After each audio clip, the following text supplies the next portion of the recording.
Hey everyone, welcome back to another video, and this video I'm going to talk about how to delete all your data in iPhone before selling. So let's get started. First of all, just go over here, tap on the settings.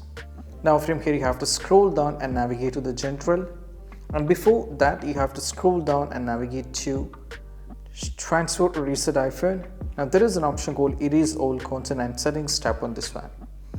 And right now you can see you'll be losing all these things, all the apps and data, Apple account and Find My, and everything will be lost. Go for the continue and you can do it.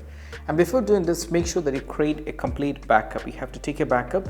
Once afterwards you can just do like this and all the data on your iPhone will be completely lost, and this is what you have to do. And don't forget to take a backup. And if you find this video helpful, don't forget to subscribe and click on the bell icon for more notification. And if you have any suggestions to ask in the comment sections, I'll try to get back to you. That's it. Bye.